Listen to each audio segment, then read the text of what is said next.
What's up, guys? God's Elite back with another video. In this video, I'm going to do something kind of new. I think it'll be a lot of fun, but we'll just have to wait and see. Um, I just wanted to kind of give you how I view things, how I learn things, how I do things in my brain. When it comes to learning, I have to create things and imagine things and see things in a whole picture, if you understand what I'm saying.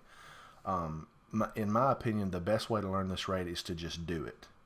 But the second best way before you go in is to do it in a way that best facilitates your learning. So for me, I have to create things in my mind, draw them, or just imagine scenarios and things. So one thing I like to do is I like to draft stuff. Um, I used to do drafting. I wanted to be an architect.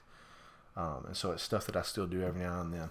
But this is kind of what I've created. So we're doing Vosik part 1 today. I'm going to explain to you how to do the heroic version of each section of the raid, and I'm going to show you with a diagram and layout of the map. I'm going to explain to you the best placement for your team as well as the best makeup for the team.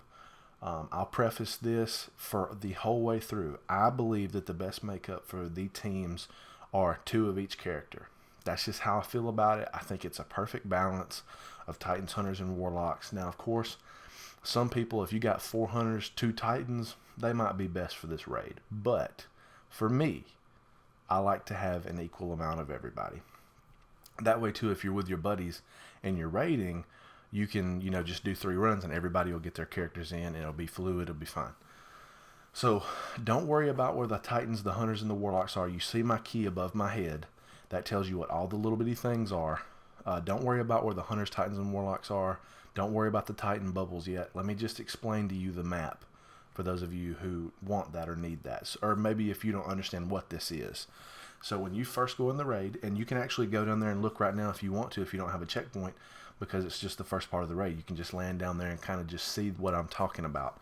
That's one of the advantages to this first part. So if you follow my cursor, this right here is the bridge that you spawn on when you first come in. So this is the entrance. This is the exit. This is behind Vosik, where you go up into the big Siva ball looking, or no, servitor ball looking thing. That's the exit where you go into Vosik part 2 and get your chests and things like that. First thing I want to point out are these little triangles. Excuse me. These are the Siva cluster generators. These are the things you're slamming the voltage on. So you've got the one in the back middle here, one on the left and one on the right. All these little sections are elevated platforms. So this is the platform Vosik is mostly on. This is the one on the side that he'll come to every now and then. This is the little one over to the left that you can jump up on and get those 2 or 3 lights that pop up. This is the one in the back by the one on the right, to give you kind of a clarification of where things are. This is the little ledge that's right there beside where this voltage heater comes out. That you can. It's kind of like a ramp. Next, these little green diamonds are where Vosik can teleport to. He usually will come around here, or he'll go over here. He may be in all these general areas just walking around. But the 2 main places he teleports to that are not on this stage are right here and then right over here on this little stage. Now, the reason I bring these up, it's a great thing to keep in mind of these are all the places he can go, and if you're there when he teleports, it's going to kill you before it lets you know he's going to be there. So it's just something to keep in mind. Now, you don't really have to worry about death in this part as much because you can still respawn. So this is still fairly easy, even with a low light level team. Now, this build that I'm showing you for is not necessarily a low light build. If you're low light, you still might have to do 2 runs to get him down, or maybe even 3.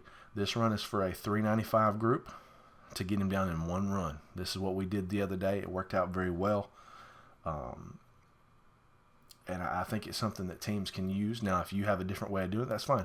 In my opinion, you don't have to do the 1 run. If you can just do 2 easy runs, it's not that much extra time for real. So, now, these little purple boxes, I think I've already said that. That's where the voltage heater shanks come out to come get your voltage. So, you've got one going to each place. And then, of course, as you noticed over here, Titan, T, Warlock, Hunter. And so let me explain to you kind of where everybody's at. So you've got your Warlock, a Warlock over here on the right, a Warlock over here on the left, 2 Hunters in mid, and 2 Titans running. That's the reason I've got the Titans out here. The Titans are going to get the voltage. They're coming back and slamming. The reason I picked Titans, and you can switch out the Warlocks for the Titans if you want, because the Warlocks can revive, but since death doesn't really affect you here, Titans have a lot of shield, a lot of recovery, everything else.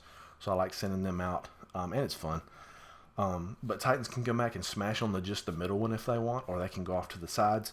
But before you start this whole event off, get your supers up. The reason I say go ahead and do that, that's going to be your key to getting him down in that first run. So here's what you do.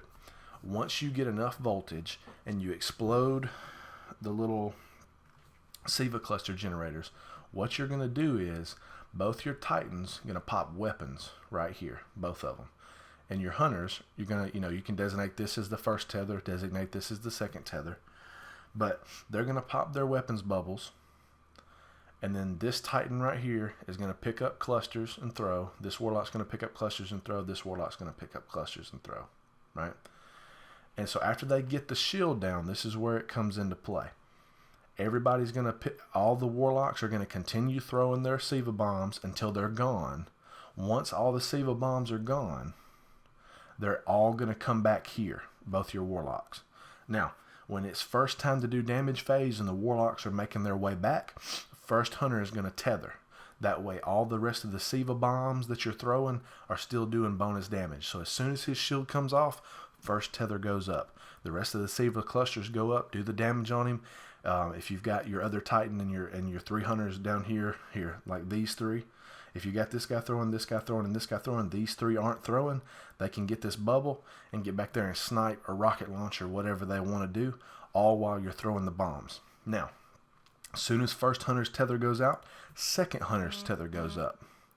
That way you've got double tether on him, and then by the time the second tether comes up, Warlock should be back to hit up the bubbles to get the bonus damage. So basically, you've got tether and weapons pretty much on everybody the entirety of the damage phase. This will bring him down enough to make you go on to the next spot. There's no new mechanics to this part that I can perceive. It doesn't seem like you have to throw extra SIVA clusters at him. I could be wrong on that, but it doesn't seem like that. It doesn't seem like it's really that much more damage to bring him down. This whole raid is 390. There's no 400. Axis Part 2 is not 400. It's 390. So it's actually fairly easy as long as you communicate and everything. But as far as this part goes, this is going to be a pretty short video. This is not very hard. You can do all this without this video. But for those of you who want to just do a quick single damage phase and get out of there, this is what worked for us the other night. But it's totally up to you guys. I just thought this would be pretty cool. Let me know in the comments if you like this, if you think it's cool. I can definitely do this for other raids and definitely maybe some like Crucible maps, which I'm not a big Crucible person, so I might be a little light on that one. But maybe Nightfalls or something, that could be kind of fun. We'll just have to wait and see on how these do. But that's it, guys. I hope this makes a lot of sense for you. Screenshot this here on screen. I try to make sure my face isn't covering anything up, so you can screenshot this if you want and coordinate with your raid team. And you can, if you've got a Discord group, you can tag this in the Discord group and kind of, if people know what character they're on, they can kind of know where they're at. I think it's kind of cool. I'm definitely going to share it with my group and see what they think. But that's it, guys. I hope you've enjoyed it. Make sure you leave a like, comment, and subscribe. And I'll see you guys in the next video.